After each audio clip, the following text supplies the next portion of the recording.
Di dunia modern saat ini, aneh rasanya bahwa menanam banyak sayuran bersih dan segar telah menjadi sesuatu yang mewah.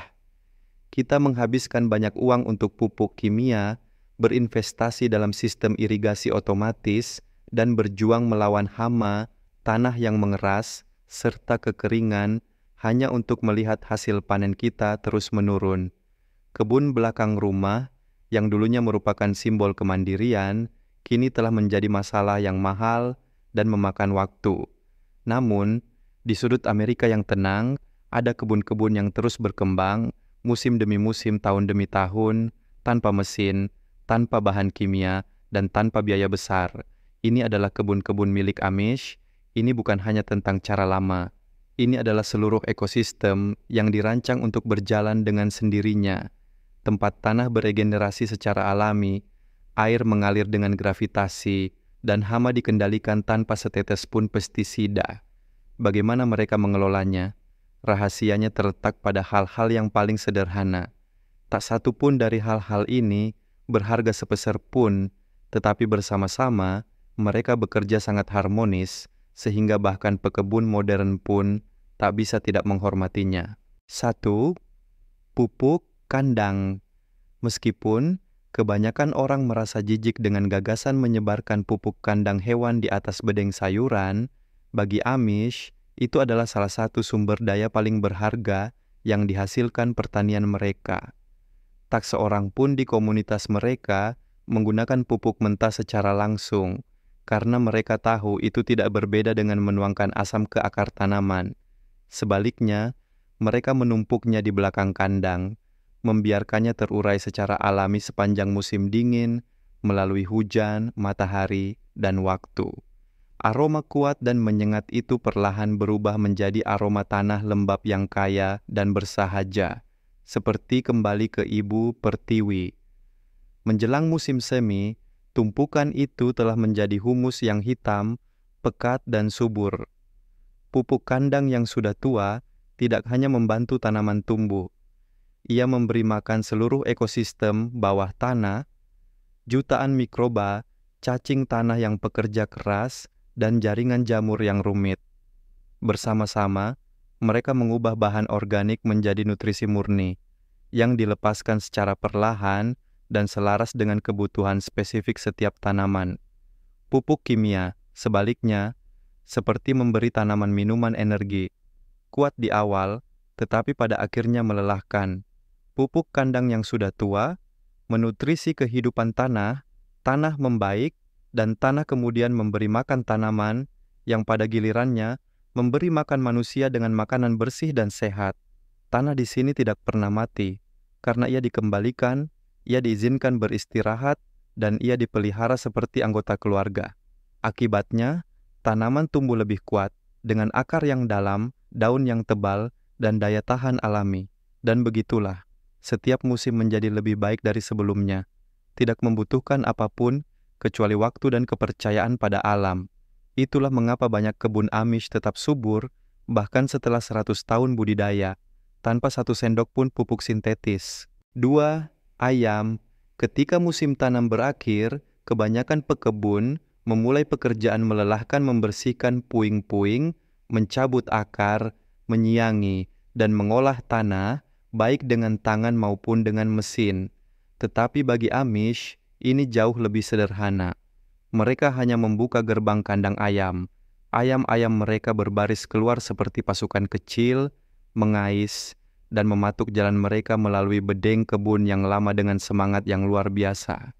Setiap langkah yang mereka ambil secara alami membalik tanah, dan setiap patukan menghilangkan hama, telur serangga, atau biji gulma.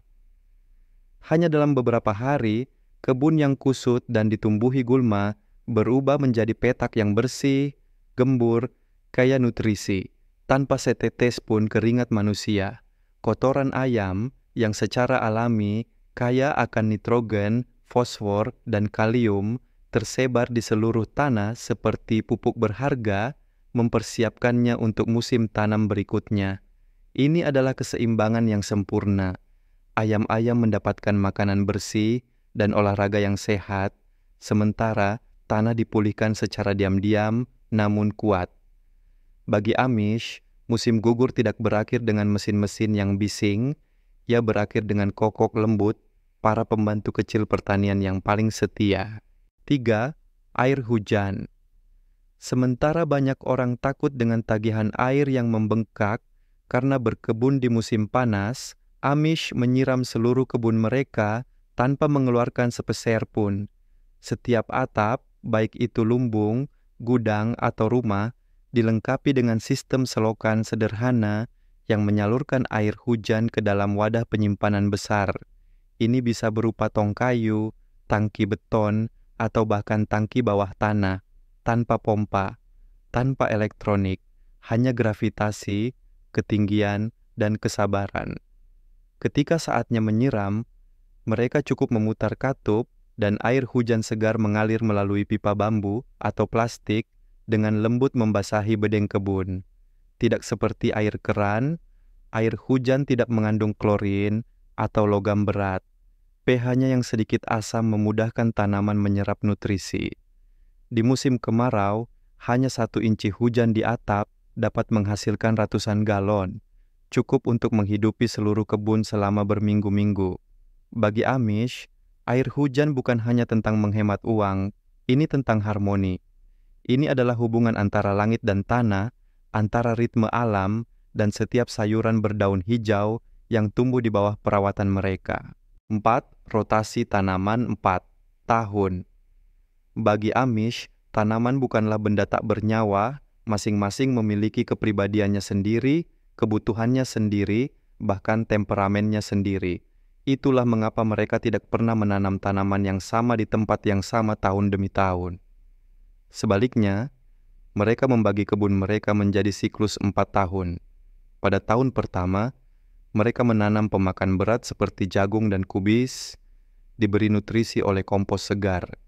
Pada tahun kedua, mereka membiarkan tanah pulih dengan tanaman pemakan ringan seperti wortel dan lobak. Pada tahun ketiga, mereka menanam pemberi, kacang-kacangan dan polong-polongan yang secara alami mengikat nitrogen kembali ke tanah. Dan pada tahun terakhir, mereka menanam semanggi atau bunga, memberi waktu tanah untuk bernapas, beristirahat, dan memperbarui dirinya. Ini seperti tarian pembaharuan yang tenang.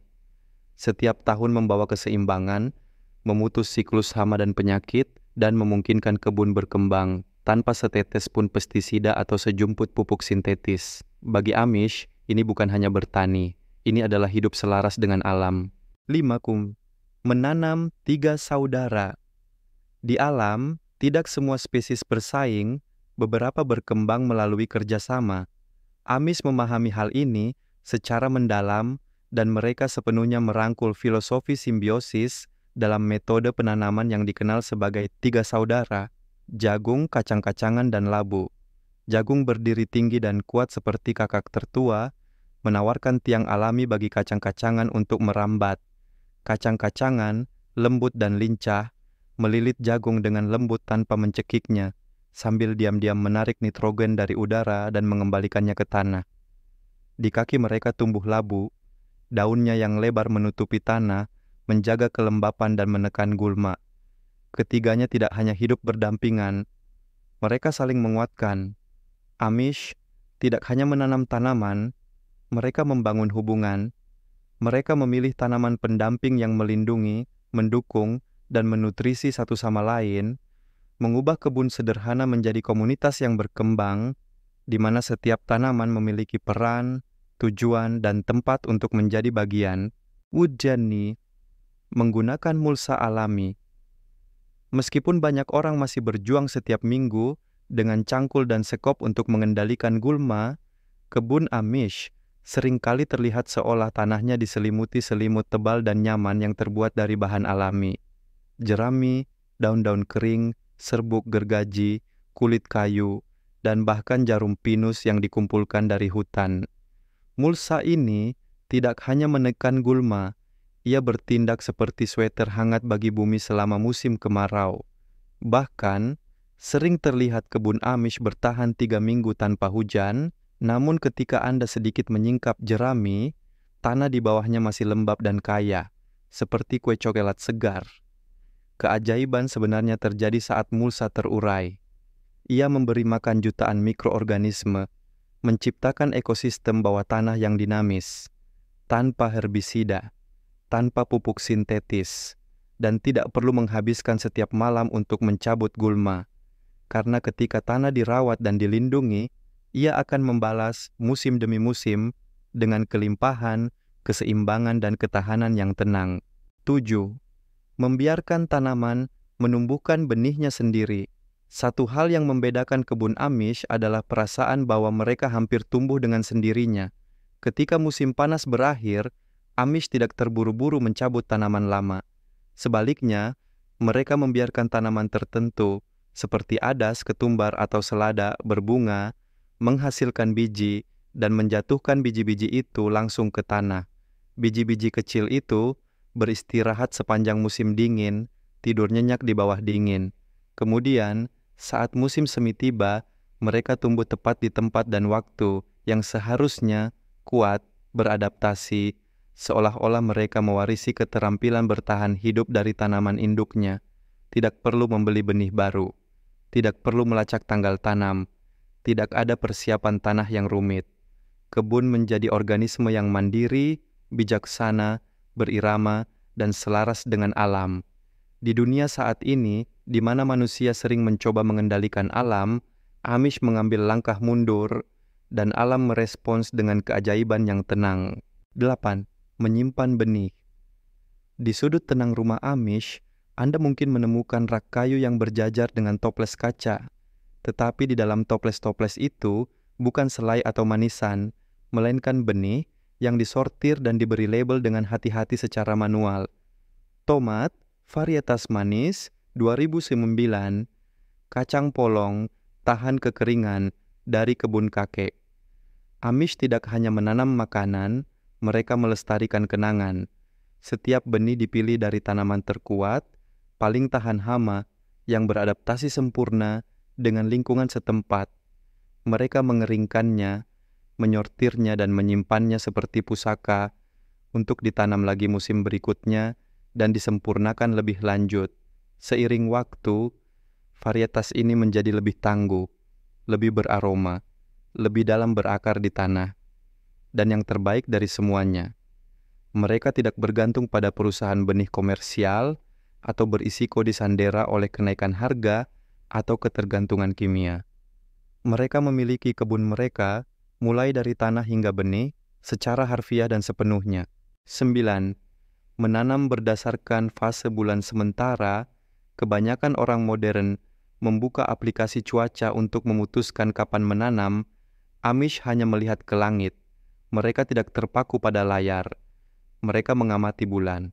Menanam berdasarkan fase bulan mungkin terdengar kuno atau bahkan takhayul bagi sebagian orang, tetapi bagi Amish, itu adalah metode yang teruji waktu yang berakar pada pengalaman berabad-abad. Mereka tahu bahwa selama bulan waxing, ketika bulan semakin penuh, kelembapan di tanah dan getah di tanaman naik. Itulah waktu yang tepat untuk menanam tanaman di atas tanah, seperti sayuran berdaun hijau, tomat, dan kacang-kacangan.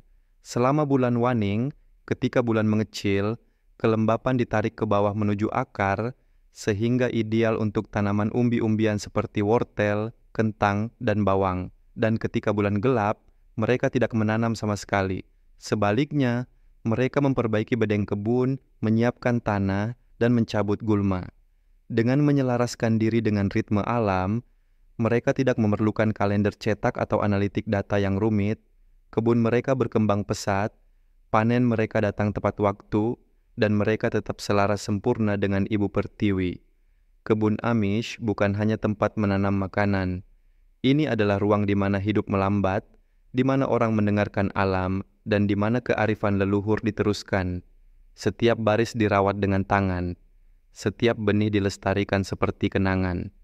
Setiap musim tanam adalah tindakan kerendahan hati yang tenang di hadapan kekuatan alam, tanpa mesin modern, tanpa bahan kimia mahal, tanpa teknologi bising. Namun, mereka menghasilkan kebun yang subur, tangguh, dan yang terpenting, bebas. Bebas dari sistem konsumen, bebas dari kendali korporasi, bebas dari kekhawatiran tentang makanan yang tidak aman, Anda mungkin tidak hidup seperti Amish. Tetapi, jika Anda mempelajari beberapa hal dari mereka, kebun kecil Anda mungkin saja menjadi awal dari kehidupan yang lebih sederhana, lebih kaya, dan lebih damai daripada yang pernah Anda bayangkan.